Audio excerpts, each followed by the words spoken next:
Good morning. I'm Police Chief Katrina Thompson, and on behalf of the women and men of the Winston-Salem Police Department, I want to welcome you to the April 2018 Public Safety News Conference. Before I begin the program, I'd like to thank the women and men of the Winston-Salem Police Department for their hard work and dedication and for putting their lives on the line to protect and serve the citizens of Winston-Salem every day. Now, please join me in honoring our fallen officer for the month of April who paid the ultimate sacrifice. Officer Bobby Farrell Bean.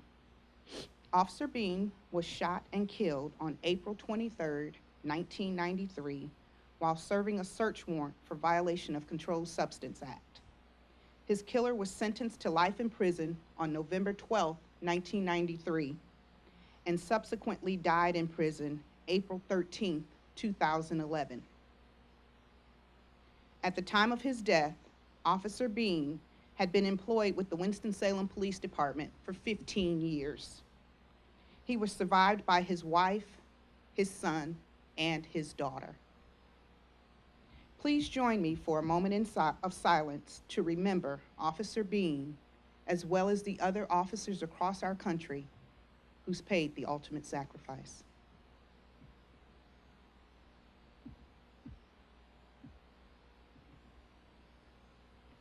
Thank you.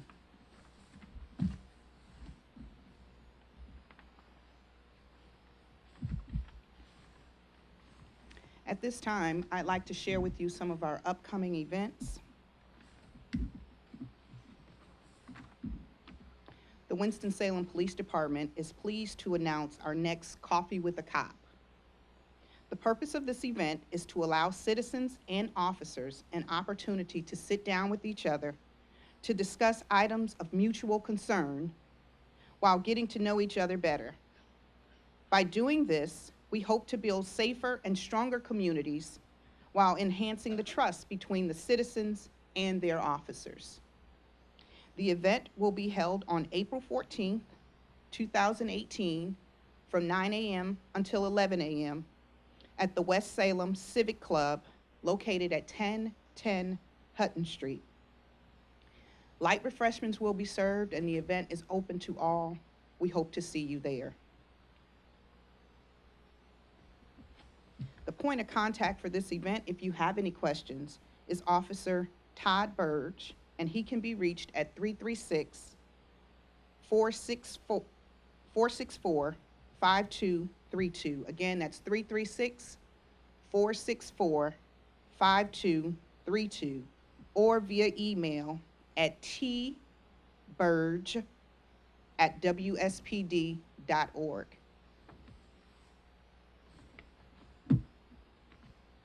Our next event is our Women's Recruiting Seminar. On April 21st, from noon until 2 p.m., the Winston-Salem Police Department's recruiting unit will host its first annual Women's in Criminal Justice Career Information Fair. The information fair will take place at the McCreary Tower at BB&T Field, located at 475 Deacon Boulevard in Winston-Salem. The event is free and open to the public, and we are actively recruiting. So if you know of anyone, or if you are interested in a career in law enforcement, we have a job for you. Please come out and join us.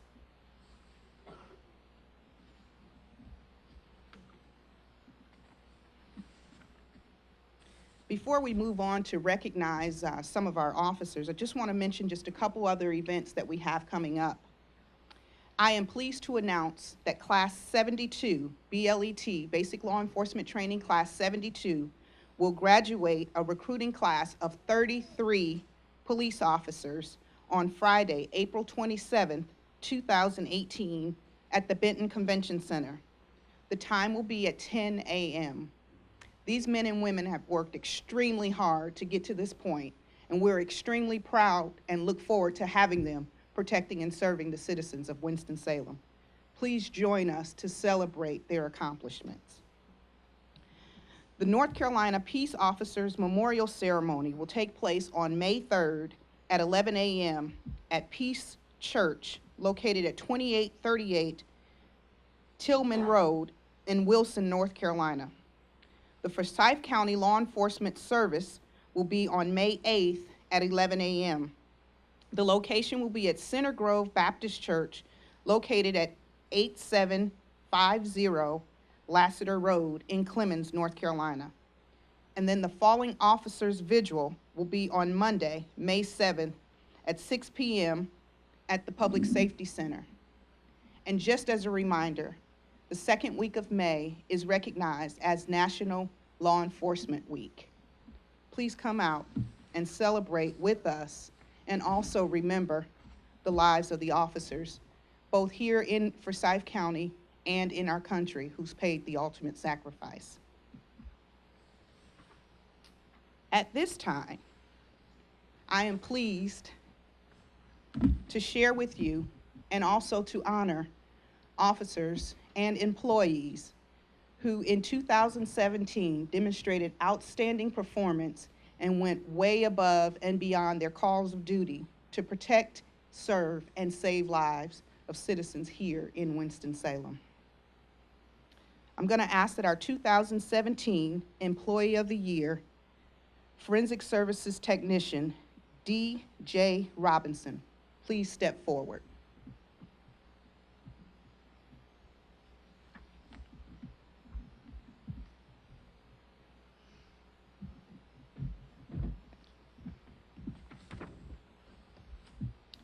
On April 3rd, 2017, Forensic Services Technician D.J. Robinson was dispatched to the Forsyth County Law Enforcement Detention Center to complete a gunshot residue test on a subject in reference to a shooting. Upon his arrival, Forensic Services Technician Robinson began completing the test when he observed the subject began having some form of emergency during the event. Upon questioning the subject, it was learned that the subject had consumed an unknown quantity of drugs and alcohol. Shortly thereafter, the subject became unresponsive and began having convulsions. Forensic Services Technician Robinson immediately began life-saving efforts on the subject and performed chest compressions while another employee retrieved naloxone. Forensic Services Technician Robinson continued emergency chest compressions until the naloxone was administered and more advanced care from emergency medical services was available. Forensic Services Technician Robinson and his quick response of recognition of a life-threatening situation and his willingness to step in and provide emergency medical care resulted in saving the citizen's life. In recognition of his heroic actions in the performance of his duties, Forensic Services Technician D.J. Robinson has been selected as the Winston-Salem Police Department's 2017 Civilian Employee of the Year.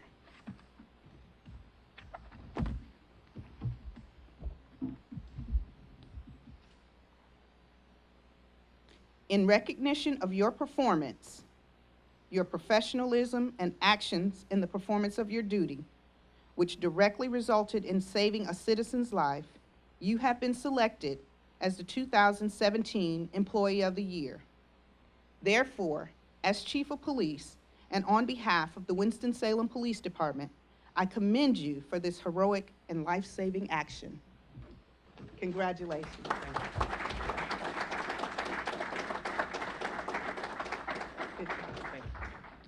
Would the family of Forensic Services Technician Robinson please stand? Thank you and congratulations.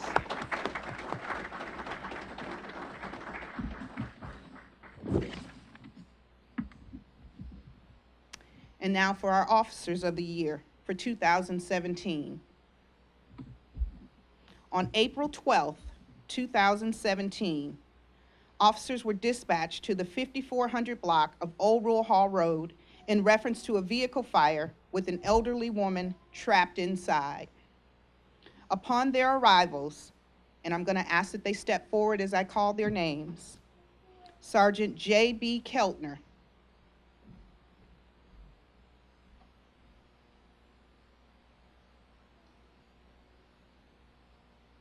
Corporal C.J. Dabb.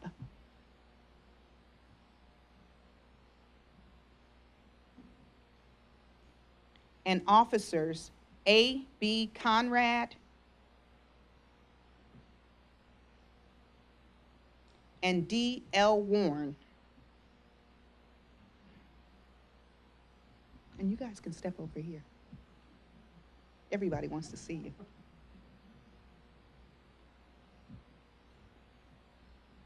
They located the burning vehicle. The officers acted immediately to aid the trapped citizen. Through a combined effort and excellent teamwork, the officers were able to suppress the fire long enough to extract the unresponsive citizen. The officers then carried our citizen across the street to get her away from the vehicle, which was, at this point, fully engulfed in flames. The involved officers rendered aid to the female until emergency medical services personnel arrived and transported her to a local hospital for treatment. The selfless actions taken by personnel and all four of these officers and the great personal risk resulted in saving another citizen's life. In recognition of the heroic actions and performance of their duties, Sergeant J.B. Keltner, Corporal C.J. Dabb, and officers A.B. Conrad and D.L. Warren have been selected as the 2017 Officers of the Year.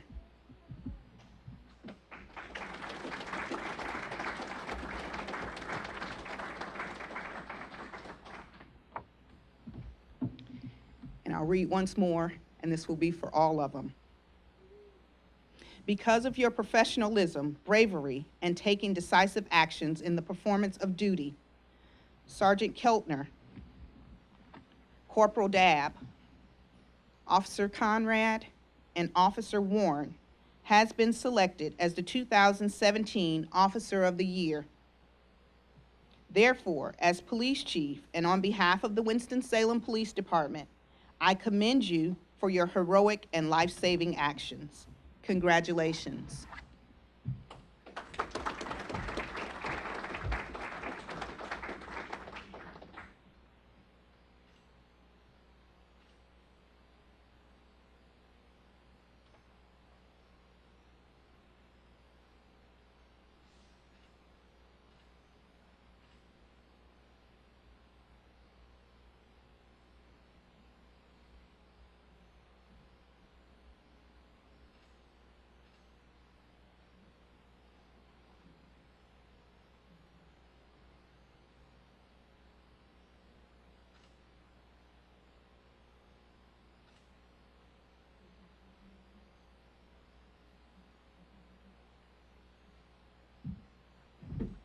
If there are family and friends for any of these officers here, please stand and be recognized.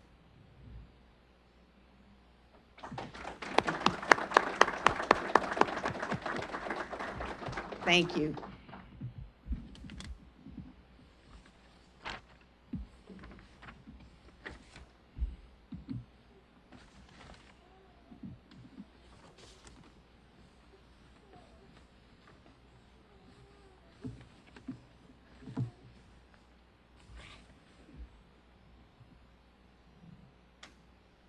At this time, I'm going to ask that Sergeant Horace Bryant from our Criminal Investigations Division Burglary Unit please step forward to provide information on and updates on our burglaries.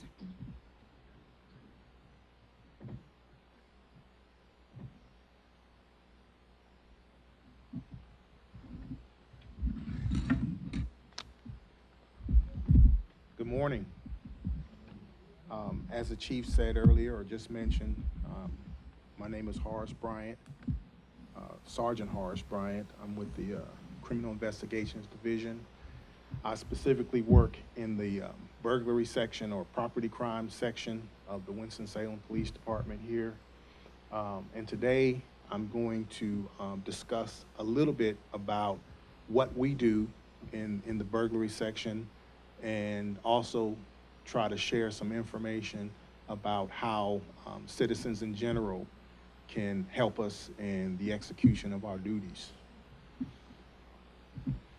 Okay, thank you. Okay, I'm about to go into instructor mode here, so I'll try to stay close to the stand, or stay close to the podium here. Investigators today are tasked with attempting to solve crimes and present cases for prosecution. Unfortunately, in this day and age, it's not exactly like it is on CSI. We don't, in property crimes or burglary, we don't necessarily solve a majority of our crimes through just forensic evidence alone. With that said, we in burglary are tasked to perform our duties and employ other types of techniques and resources in order to get to the bottom of the cases that we investigate. Detectives here utilize various tools and advancement in computer technology, as well as networking databases to provide further investigative leads to pursue and solve crimes using both the technology as well as the old gumshoe method techniques. Here in the Winston-Salem Police Department, officers and detectives routinely access different types of databases. To try to give you an idea of how this works, typically in those situations where you have an unfortunate citizen that reports a crime, specifically a property crime, a patrol officer will come out, take the information from the citizen about the details behind how the particular property was stolen, and then gather specific identifying information about the piece of property that's missing. What that means is the officer is attempting to get the make, model, and serial number for that particular piece of property in order to enter it into a national database. One of those national databases, as described here, is a National Crime Information Center, or in other words, what we call NCIC. And what that is specifically is a database in which law enforcement officers across the country can access and get specific information about property that's listed as stolen. And obviously, as I said earlier, the only way that that effectively works is by obtaining specific descriptive information like serial numbers, make, models, and things of that nature.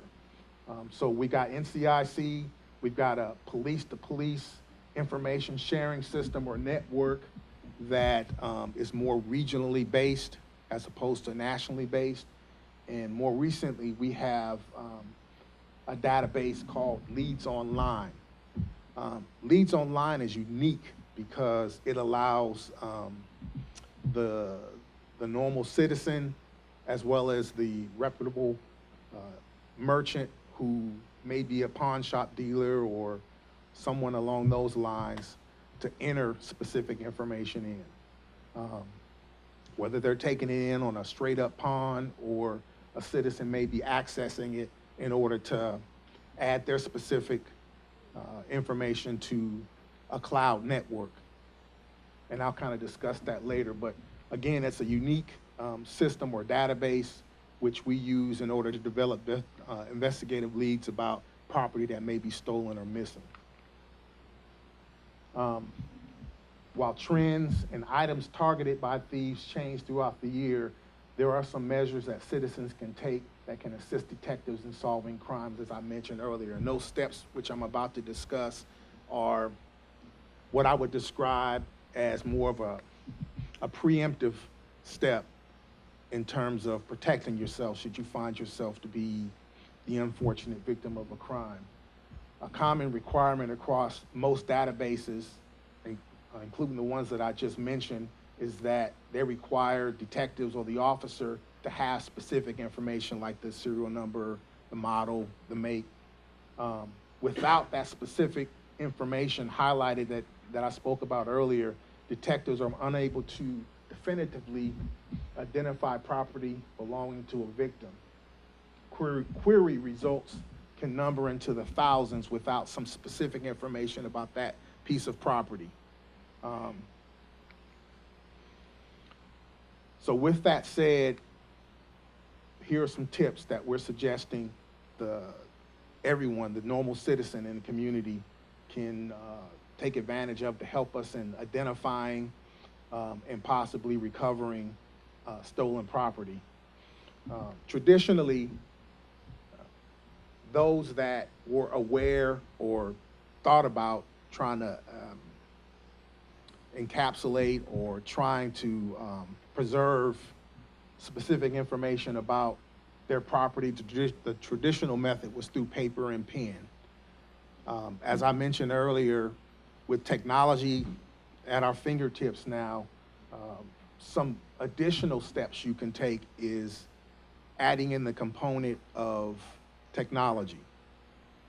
What I mean by that, instead of what people traditionally do in terms of writing it down, you can use a digital camera or your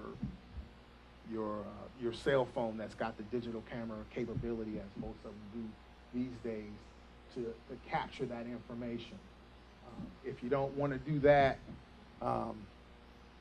what we suggest is maintaining a receipt that's got the serial number for that particular item, or if you've got the packaging for the material for that particular item, that you maintain that in the event that you find yourself to be a victim of property or a burglary crime.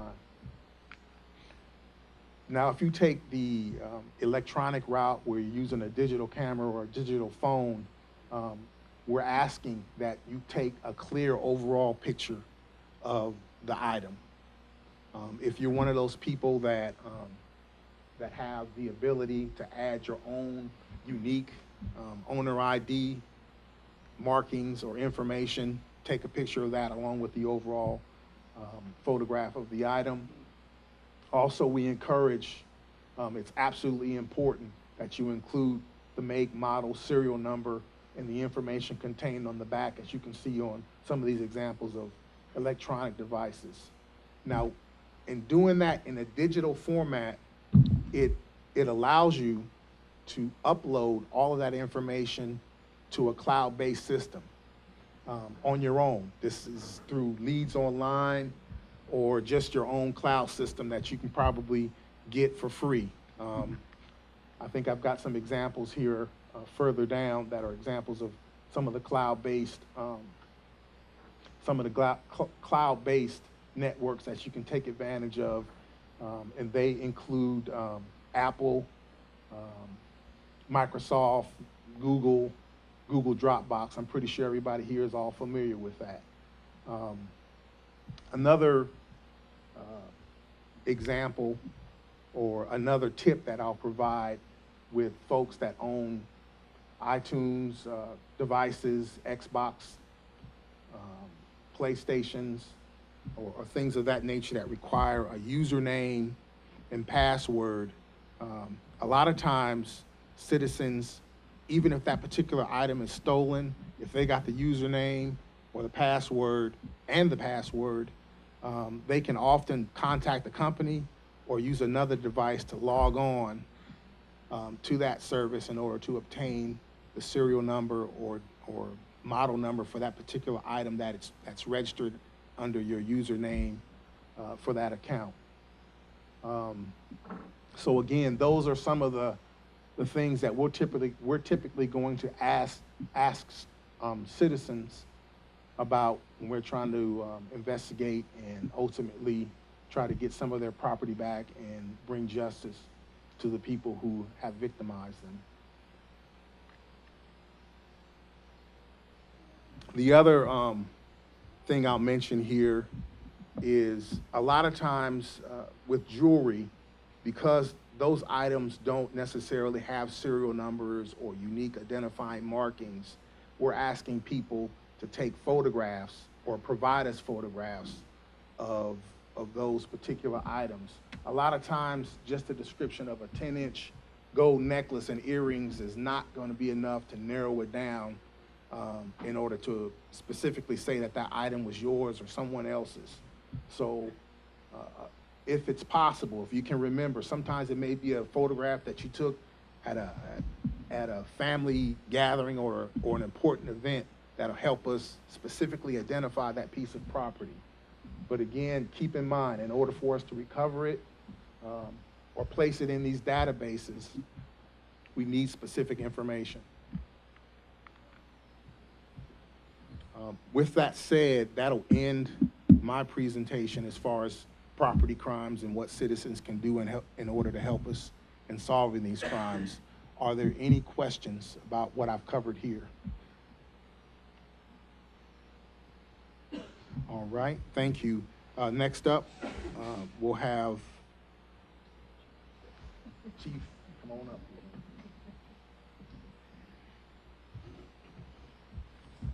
Thank you. At this time, I'd like to make a presentation for our Life Saving Award for the first Life Saving Medal for 2018. Would Officer W.M. Herron please step forward?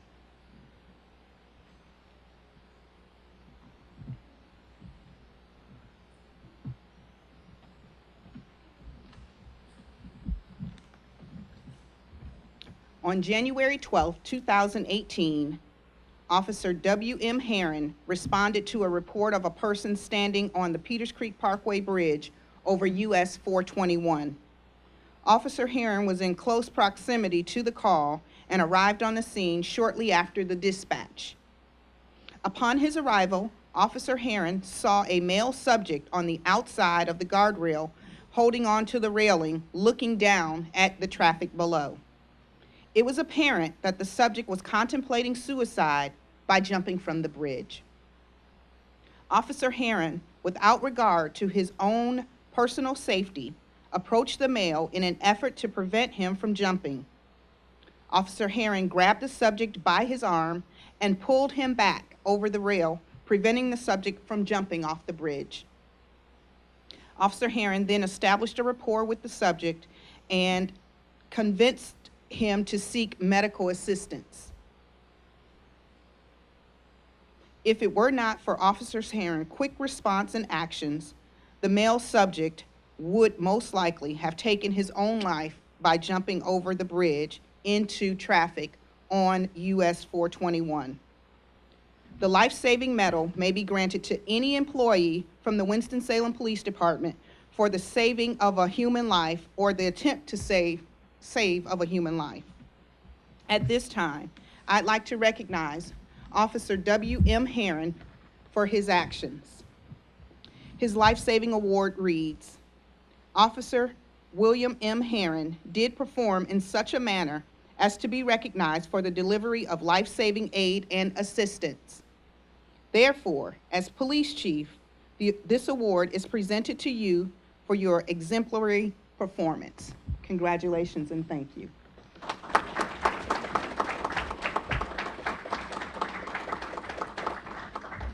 In addition to the certificate, Officer Herron will also be presented with a medal and a pin that he'll wear on his uniform for the remainder of his career. Thank you. He said he doesn't have family here today, so. At this time, we're going to ask Acting Emergency Manager Director Robert Reese to come forward and give us information on updates on emergency management. Thank you.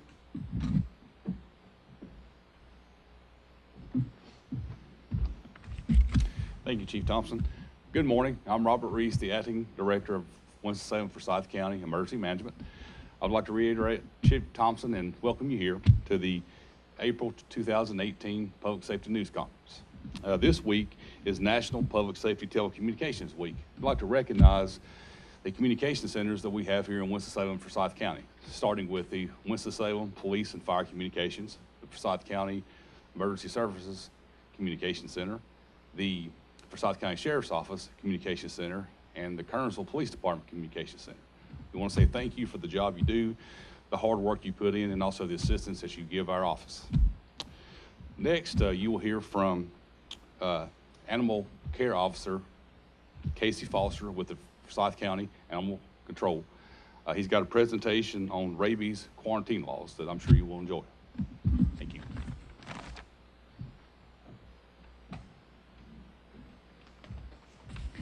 Hey, thank y'all for your time and your attention. I really want to appreciate the opportunity to spread the word about rabies and what we do over animal control. Our #1 mission is the control of rabies here in Forsyth County. Typically, we have about 12 animals test positive for rabies each year, so it is a problem that we have to address. Most of the time, people learn the hard way about rabies vaccinations and how they can do or how they can keep their pets at home. So rabies is a preventable viral infection in mammals. It affects the central nervous system. And just through a series of post-exposure rabies vaccinations, you can keep yourself from getting rabies. But that doesn't exactly work for your pets. For your pets, you have to have a rabies vaccination prior to being exposed to the rabies virus. So here in Forsyth County, we mainly deal with raccoons coming back rabid, but we also have bats that come back rabid all the time. Foxes, we had a fox that bit somebody not too long ago. Coyotes, we deal with those in the Ardmore area. We recently picked one up. Groundhogs and skunks. They're all over the place, so everybody's pets have to be vaccinated for rabies. Even if your cat lives indoors and never goes outside, we pull bats out of people's house every month. So be sure your indoor cats are vaccinated for rabies. As you can see by this map here, we live in the raccoon reservoir, which typically means that the strand of rabies you're going to be dealing with is associated with raccoons. So this was a video of a rabid raccoon, because even when I started this job, I wanted to know, is like, what does rabies look like in an animal? And everybody told me, he's like, oh, you'll know what rabies looks like. I was like, sure, whatever. But I started doing some research, and they were right. It's like rabies is going to affect animals differently. They're going to have convulsions. They're going to act unnatural. This guy right here was just sitting up. It's like, and he was actually foaming at the mouth, and he would look around, and then eventually he would just fall over backwards. So that's what rabies looks like. This raccoon here, this is known as this fox is known as stargazing. It's like his back is just arched up, and he's staring up at the sky. It's like, and he's having convulsions. He'll shake his head back and forth. You'll see saliva going all over the place. So once you see an animal that is showing signs of that are unnatural, it's typically rabies. But that doesn't mean that an animal has to be showing signs in order for it to transmit the rabies virus. Most of the time, animals actually can transmit it for 3 days prior to showing symptoms. So anytime you come in contact with a rabies vector animal, you need to seek medical attention and talk to your doctor about it. So rabies is typically transmitted through animal bites. Here in Forsyth County, we respond to 900 animal bites a year. And it happens all the time. The Center for Disease Control says about 4.5 million people are going to be bitten by dogs each year. So, and they also say that every dog has to be quarantined for 240 hours following a bite. Now, what you can do to keep your pets at home is making sure they're currently vaccinated for rabies, because that quarantine can take place at home if your animal has a current rabies vaccination. There are a couple exemptions that we take into consideration, and one of them is going to be the severity of the bite. If your animal gets out there and absolutely mauls somebody, we're probably not going to let you quarantine it at home. Now, if there's a history where your animal has bitten multiple times or is running at large and has been a nuisance for a long time, we're probably not going to let you quarantine it at home. Or the competency of the owner. If we can't trust you to keep that animal at home and keep it confined to your property, we're going to make sure that you quarantine it either with animal control or with a vet facility. And that's where all uncurrent animals, or not current animals, end up for their quarantine, is with animal control or at a vet of your choice here in Forsyth County. So when is my pet considered current? I go out and do bite investigations all the time, and people will tell me, oh, don't worry, I got that 7-in-1, that 8-in-1, 12-in-1 shot from Tractor Supply. Well, automatically I know that means your pet is not vaccinated for rabies because it's not in there. You actually have to be certified by the state of North Carolina to provide rabies vaccinations, or you have to be a vet. So, let's see here. Every dog or cat starts with a 1-year rabies vaccination. Now, there is a 28-day period that comes into play with that first rabies vaccination. If your animal gets that rabies vaccination and then bites somebody within 28 days, it's not considered current and it's going to have to be quarantined somewhere else. But every vaccination after that can be good for up to 3 years, and once it receives that vaccination, it's considered automatically current. So that's enough for about bites. But now what if your pets get involved with a raccoon or a skunk or a bat that's running around your yard? Well, as long as they're vaccinated, all you have to do is get them a booster shot within 96 hours. And then we'll come back in about 6 weeks to make sure that your pet's doing all right. It gets to stay home the entire time. Now, see, dogs and cats that are overdue for a booster vaccination and that have appropriate documentation, that's very important. Appropriate documentation, meaning you have to have history of a previous rabies vaccination for that animal. Then we're going to require you to take that pet in, get a booster shot, and we'll come back in 6 weeks to check on it. So again, you get to keep that animal at home. Now, unvaccinated pets exposed to rabies vector animals. Pets that have never been vaccinated should be euthanized immediately, according to the health department and the rabies compendium in 2016. Now, we understand that most pets owners aren't going to want to just euthanize their pet because they got in contact with a rabies vector animal. Well, then you can offer to quarantine it for 4 to 6 months. And that's going to be at a vet facility of your choice, and it's going to run whatever the rates are for that facility. It changes throughout the county, but most likely you're looking at thousands of dollars to keep your pet alive for 4 months at a vet facility. So for as cheap as a $5 rabies vaccination, we run clinics all the time, so keep an eye out on our website. You can keep your pet at home and save yourself a lot of money and heartache. So pets that are vaccinated, but there's no proof, you fall into the same category of the health department's going to say that animal needs to be euthanized. And basically, the whole reason they say that is to protect you. They want to make sure that your pet isn't going to bite you and then you contract rabies. So we protect pets so that we can protect the owners and the other people of Forsyth County. So pets without appropriate documentation, they're going to say you can pay for a titer test, which is going to run you about $500. From talking to local vets, it's going to vary, but it's $250 to have one blood test done. Then your pet will get a booster shot, and then they'll take another blood test. And depending on that, they're going to say it's either current or it's not. So you're still looking at a quarantine period. The important thing to remember when all of this boils down is that just get your pets vaccinated for rabies. Keep them up to date. That's going to be the best way to ensure that you get to keep your pet at home. Here's a little statistic. In 2017, we responded to 900 animal bites, 800 rabies exposure calls, and 50 cat scratches. So by the time it's all said and done, Forsyth County Animal Control responded to about 5,000 different rabies calls. So at this time, I'll take any questions.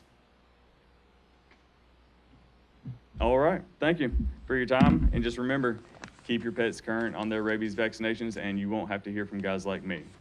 Next, you'll hear from the Winston-Salem Fire Department.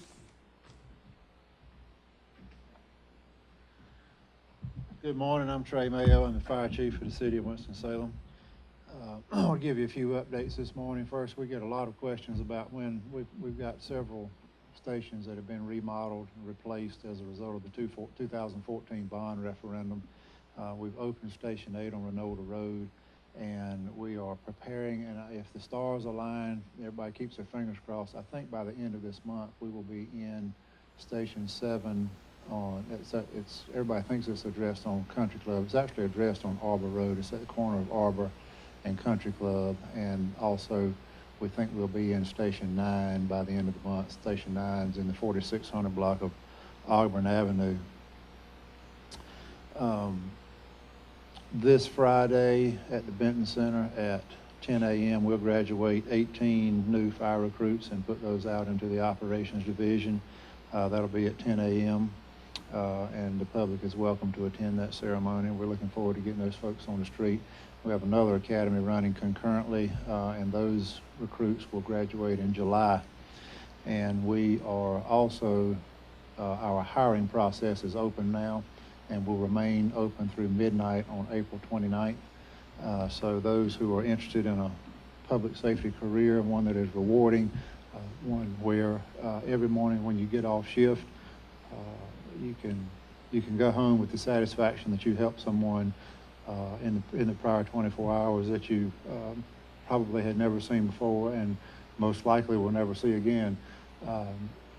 We are, like Chief Thompson mentioned about the police department, we are actively pursuing more applicants from fire service minorities, African Americans, Hispanics, and particularly females. Females are the largest underrepresented minority in the fire service. So you can visit either the fire department's webpage or the city's human resources webpage, and it's pretty obvious from both of those websites how to drill down into the application process.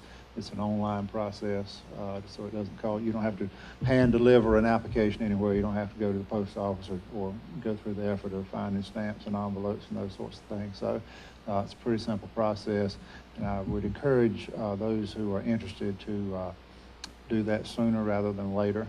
We sometimes have some hiccups with folks who have waited until the very last minute to get their application in.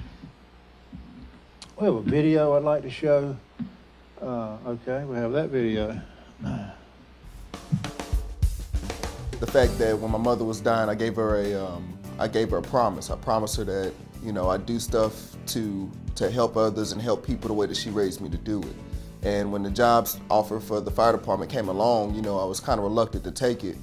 But there was a firefighter that worked at my last job with me, and he started telling me about all the things that he experienced as a firefighter, and just the fact that every day you go into work knowing that you can potentially save somebody's life or make an impact in the community. From the time the alarm goes off, there's adrenaline pumping. And then when you get to the scene, no matter whether it's a CPR or a burning, fully engulfed structure fire, you know, the fact that we're there and we are the help, we are 911, you know, we're the one to solve it. That's what gets my adrenaline pumping and gets me ready to go. And then the fact that once it's all over and done with, you know, you can look back and say, yeah, we did that. If somebody told me when I was in high school that I'd be a firefighter, I probably would have laughed at them. And now that I'm doing it, there's nothing else I'd rather do. There's nothing else I'd rather be. My name is William C. Rivers, and I'm a Winston-Salem firefighter.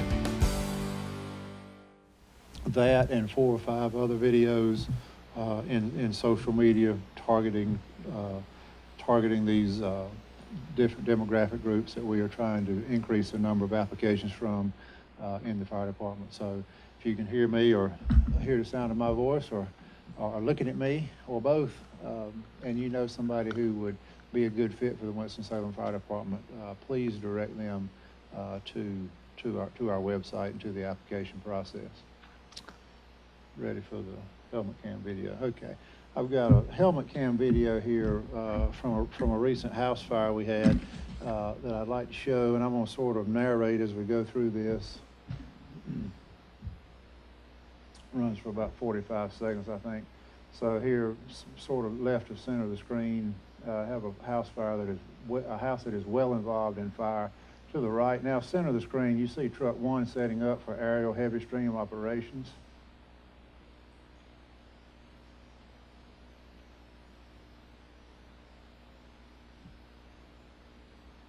And I want to bring to your attention that increasingly we are arriving on the scene of house fires, and they are this well involved in fire. 30 or 40 years ago, this would have been a room or two and contents fire. But with the proliferation of synthetics and the use of lightweight engineered construction that has become really popular since about 1990, we are seeing the fires that were, again, 30 or 40 years ago, They were confined to a room and its contents. There you see, right there at the end, can you back that up just about 10 seconds, John? Our very able assistant over here. Right there, right at the end, you can see those heavy streams operating from an elevated position. And once they get going, we brought that fire under control pretty quickly. But you know, when I went into fire service, I would have told you that in a typical residential house fire, our standard attack line at that time flowed 95 gallons a minute, and I would have told you if I had had a crew coming behind me to do what we sort of call mop up, and the roof was on that house, I could have controlled that fire if it was on fire from front to back, top to bottom. Today, we are seeing multiple crews in a house at the same, you know, we'll send 2 crews in, each of them flowing 150 gallons a minute. So I've gone from 95 gallons a minute when I entered the fire service, now flowing 300 gallons a minute, two hose lines, and those crews are having to retreat from the house because they cannot control the fire. That is a product of, you know, the carpet that is in this room 40 years ago would have been wool. Today it's nylon. The seats that you all are sitting in 40 years ago but would have been stuffed with cotton batting. Today they're filled with polyurethane foam. The wood, the wool, the cotton, the silk, the natural fibers that were so prevalent in a house 30 or 40 years ago, those materials have now been replaced with vinyl, nylon, polyester, and polyurethane. All those polyester, vinyl, polyurethane, nylon, all those things chemically look very similar to gasoline. They all started their life in an oil well, and when they're on fire, they burn just like gasoline. So that's why we're seeing house fires like this with increasing frequency. And you know, I want to bring that to your attention. In 1970, Underwriters Laboratories determined that in the typical residential fire, occupants had about 17 minutes to get out before conditions became untenable. Today, that number is 3.5 minutes.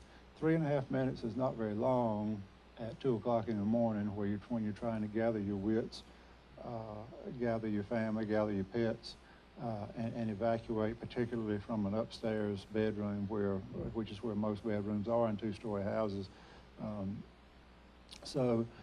You know, since about 1980, we've seen annual fire deaths decrease gradually over time, and my suspicion is that number has about plateaued, and we're going to see annual fire deaths start to go back up, and it's because fires are burning so hot, they burn so fast, and people do not have time to get out like they did years ago, and it's getting worse as more engineered lightweight construction comes into residential housing and the proliferation of synthetics continue. I would tell you that you know, the number one thing is everybody's got to realize the threat of fire in their home. There are about 1.4 million residential fires annually in the United States. I'm sorry, 1.4 million building fires annually in the United States, and 80% of those are in the home. So America's fire problem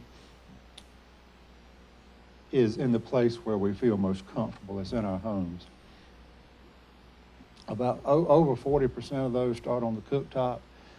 So as you've heard me preach before, never leave cooking unattended. If you're cooking, you need to be in the kitchen and standing by the stove.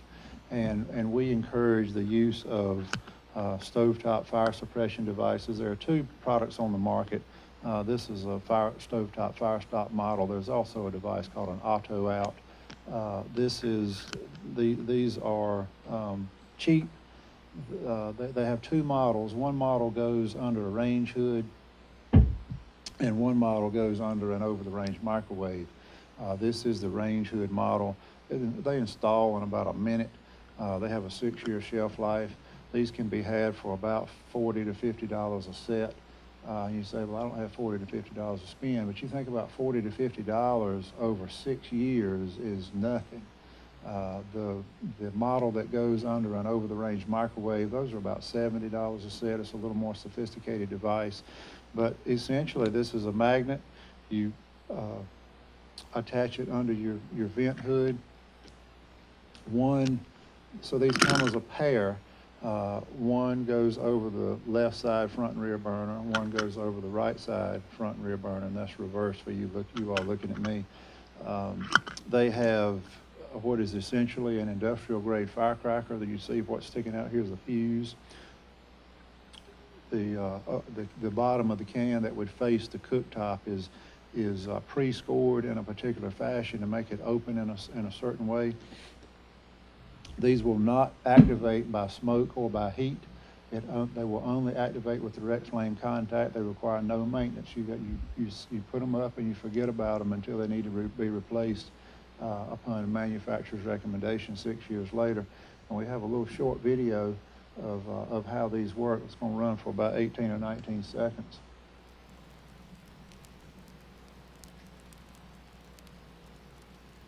There you see the fuse is lit. Firecracker fires, fire goes out.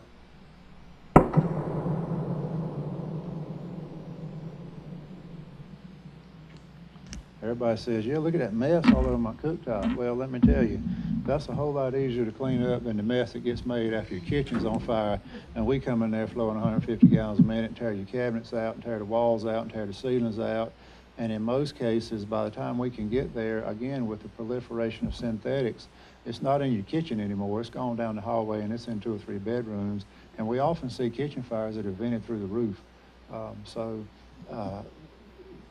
Don't think that this is not going to happen to you. It happens all the time. We go to a working house fire in the city limits every 36 to 40 hours. So everybody needs to come to the realization of the actual threat of fire. Fire kills more Americans annually than all other natural disasters combined.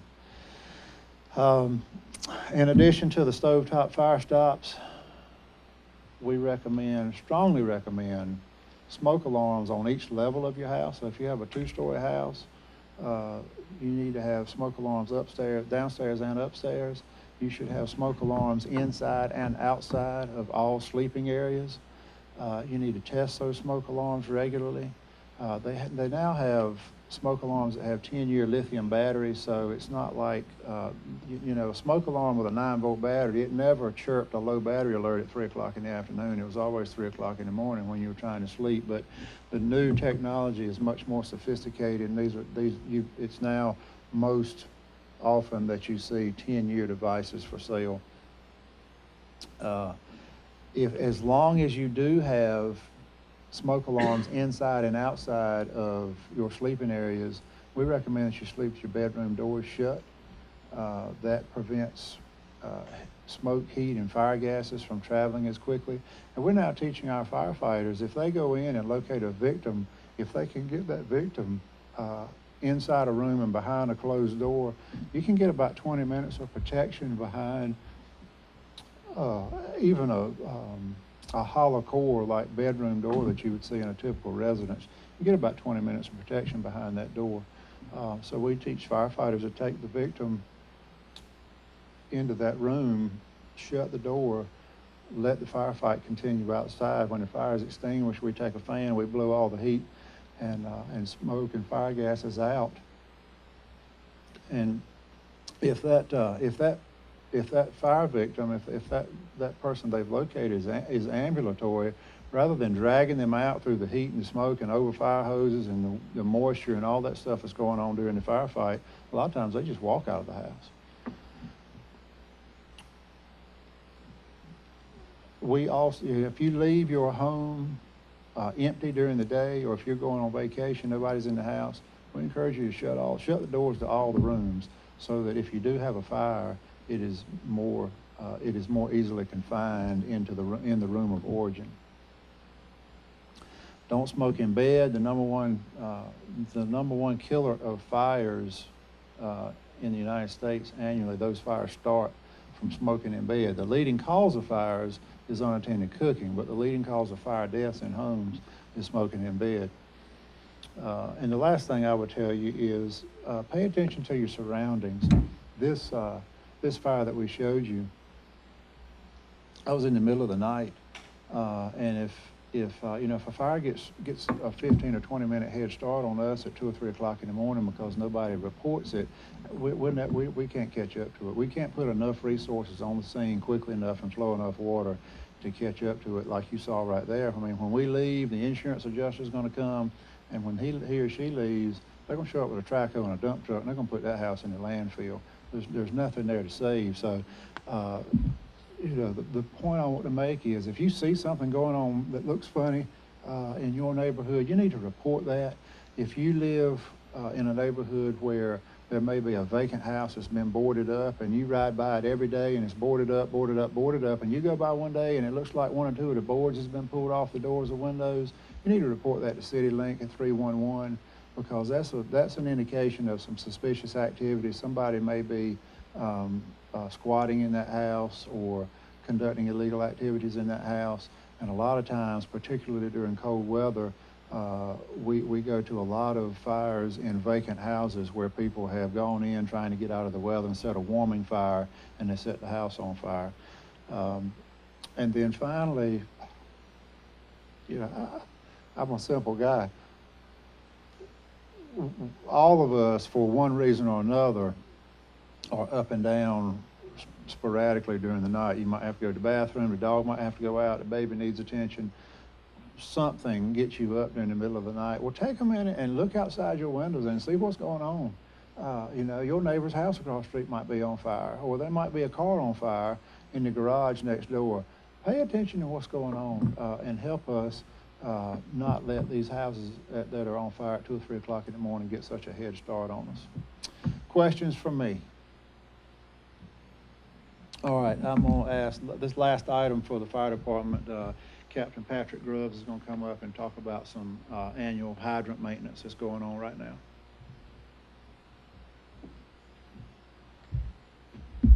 Thank you. As Chief said, I'm Patrick Grubbs. I'm captain here at Winston-Salem Fire Department. One of the other many tasks that we do in the fire department is taking care of our fire hydrants in the city. Winston-Salem, we roughly have about 11,000 hydrants. Go back. We're in about the same time. Sorry, we have roughly 11,000 hydrants. We perform a few different services on those hydrants. One of those is a flush test, and what that is, basically we get all the sediment out of the system, make sure there's nothing else in there that's not supposed to be. We also do a flow test. That's where we go out and we check how much water actually comes out of the system, and then that way we know we can color code it to so flush test, a lot of times when we start, it looks like this. It'll come out brown, and then we flow it until it eventually turns clear. So that's the ending of a flush test. Flow test, we typically open the hydrant all the way. As you can see, he's got some gauges on there. And what that does is allows us to know how much water comes out per minute. And then we look at our surrounding buildings and know if we have enough water coming out of the hydrants in that area to put the fires out for those buildings. Once we've done the flow test, we'll end up painting it. So the different colors let us know how much water comes out of each hydrant. And then that way, when we pull up on scene, we can tell if we need 1 hydrant, 2 hydrants, or if that hydrant's not going to be sufficient enough, we got to call more resources. As the illustration shows, a blue hydrant flows upwards of 1,500 GPMs a minute. And we're also asking, please don't paint the hydrants a different color just because you like whatever sports team or something like that. Don't paint it a different color, because if we pull up and we see a blue hydrant, we think it's good to go, but it was actually a red hydrant. It could affect firefighting operations.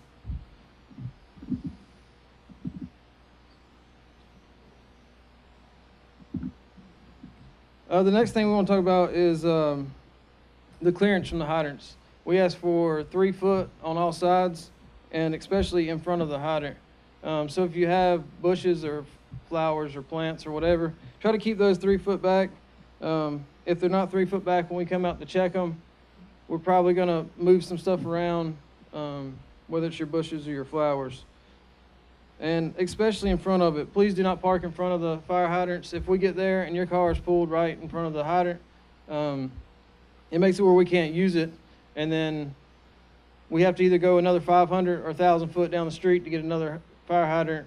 It takes valuable minutes that we don't always have.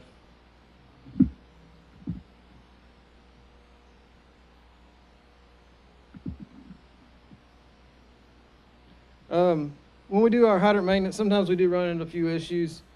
Some of that's, getting the sediment out of there, checking for water pressure, and checking for broken lines. Sometimes we'll go and check a fire hydrant, and we'll find out that the water line in the area has actually been broken. We had one the other day that we checked it, and the water just barely trickled out of the fire hydrant.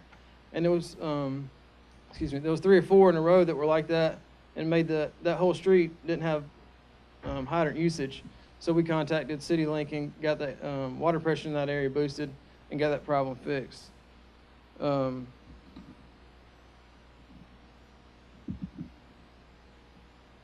last thing I got here is mainly, like I've been saying the whole time, the reason for doing our hydrant maintenance is primarily just to make sure that they work and that we're out in the community, and that when we see these hydrants, we know that they work and we know how much water they'll flow. And I don't have any questions for hydrants.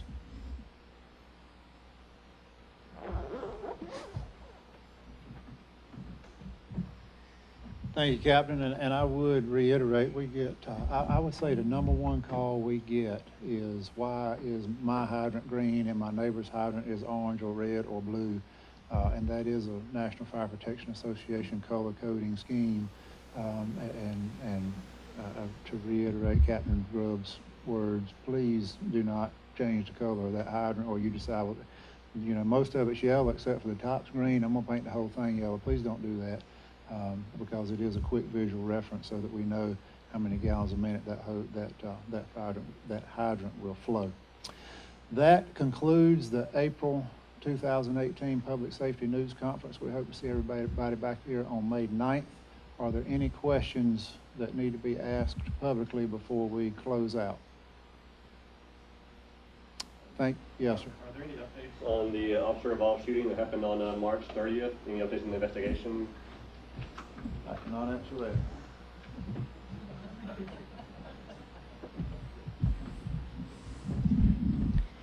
The question was, are there any updates on the officer-involved shooting?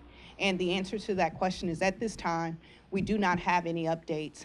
As soon as that information is available, we will be prompt in making sure that information get out. As you all know, that this is an active and ongoing investigation, with the State Bureau of Investigations being the lead investigating agency on the case. So as soon as that information is available, we will get that out to you. Sure. Any other questions? Thank you all for coming out, and have a good evening.